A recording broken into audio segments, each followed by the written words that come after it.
Olá, estou me lembrando agora uma cena por volta de 1960, imagino, com a minha mãe indo com as crianças visitar uma amiga dela que se chamava Dona Érica. Nessa ida para a casa da Dona Érica, nós passamos numa rua que eu penso que era a Rua São José, em Blumenau, Santa Catarina. E ali no grupo alguém disse assim: nessa casa aqui tem telefone. E todo mundo ficou pasmo, assim, nossa, o telefone numa casa, um telefone só para, um telefone inteirinho para uma família só, né? Porque nesse tempo se vivia um tempo anterior, as modificações que viriam, e no bairro em que eu me criei, um bairro grande, tinha no total 4 telefones, que era assim, do Exército, um batalhão do Exército, outro na farmácia da Nila, e depois nas 2 fábricas mais importantes do bairro, que era a empresa Garcia e a Artex. O meu pai era um pai que já trabalhava num lugar que tinha telefone. Eu até lembro, acho que ainda sei de cor o telefone que era lá onde ele trabalhava. Acho que era 1206. E a gente aprendia a decorar o telefone do pai para um caso de necessidade. Então, se a mãe ficasse doente, ou acontecesse alguma coisa, a gente ia na farmácia, ou no batalhão, ou numa das fábricas e pedia para telefonar para o pai. Então, assim, a coisa do telefone, como é hoje, nem passava pela nossa cabeça, né? Então, ali por volta de 1970, 70 e pouco, apareceram na minha cidade os primeiros telefones orelhões, né? Aquele que pega assim, fica dentro de um orelhão assim. Não sei se foi no Brasil todo igual. Na minha cidade tinha uma orelha bem grande que protegia a gente. Só que antes de chegar a orelha bem grande, foram botados alguns desses telefones, 2 especificamente, na estação rodoviária antiga de Blumenau, para ver como é que eles funcionavam. E aí era de graça o uso naquela altura, porque era uma coisa, a mãe que estava ali para um teste, assim, né? Então, o que aconteceu? Nessa altura eu já tinha namorado e experimentei ligar para o meu namorado num telefone daqueles, não tinha que botar ficha, não tinha que botar nada. E funcionou e nós conversamos por horas naquele telefone, porque ninguém estava acostumado a telefonar e também não era cobrado, então se tornou quase que um vício passar por ali, ligar para o namorado, né? E então eram os tempos antigos. Aí depois, isso em 70 por aí, ali por volta de 1980, circulou uma informação assim que no futuro, havia um projeto no Brasil que no futuro, quando alguém construísse uma casa, seria ligado automaticamente o telefone, assim como era ligado à luz. Mas isso era uma coisa que estava assim além da imaginação, claro que nunca iria acontecer aqui. Aí as pessoas diziam assim, nos Estados Unidos já é assim.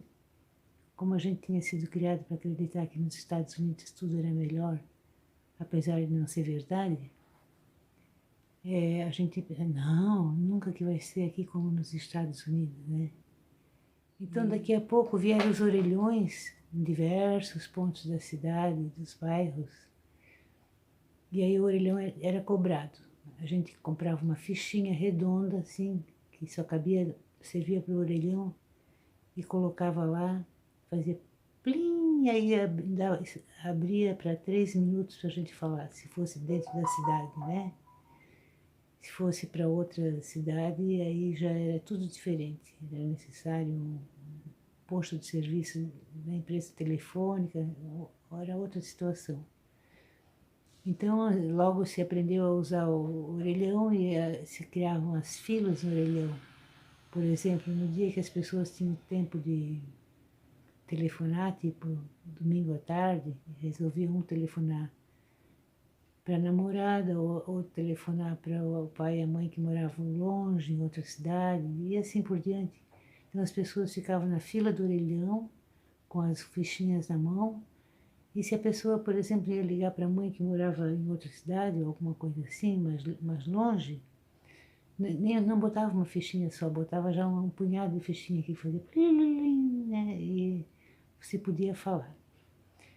Um pouco depois, eu viajei para a Europa, e lá na Europa, para utilizar o orelhão, não tinha fichinha redonda de metal, como era aqui no Brasil. Tinha cartão magnético já. Então, era uma novidade aquele cartão magnético, né? E se podia ligar diretamente para o Brasil de um orelhão lá e tal.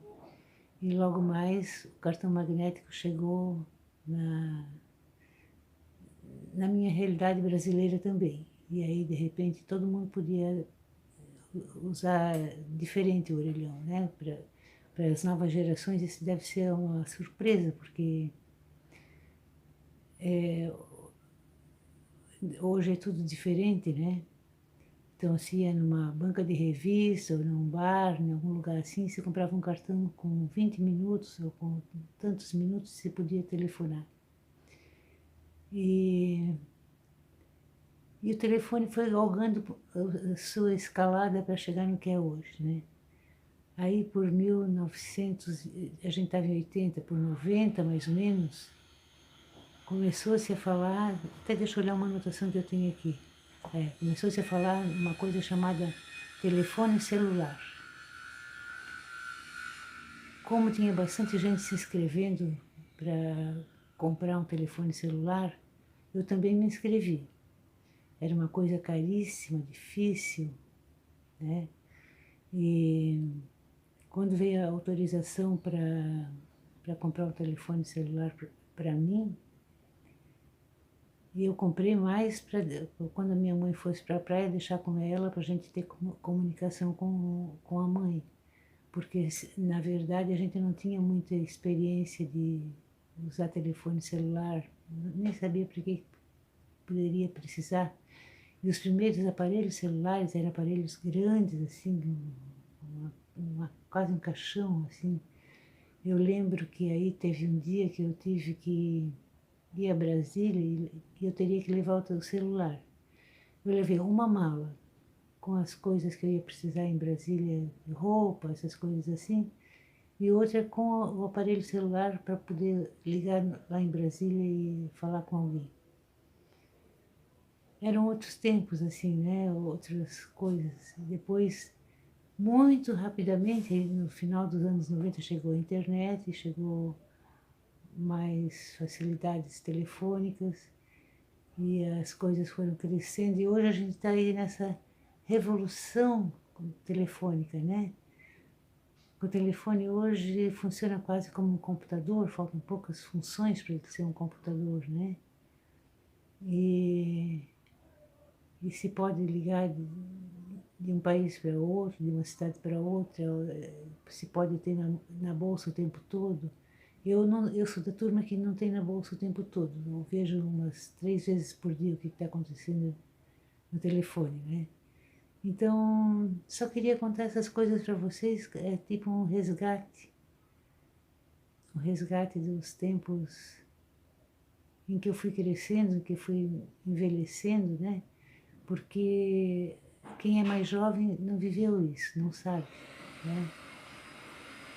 Então era isso. Um abraço, deixa seu like e vamos falando.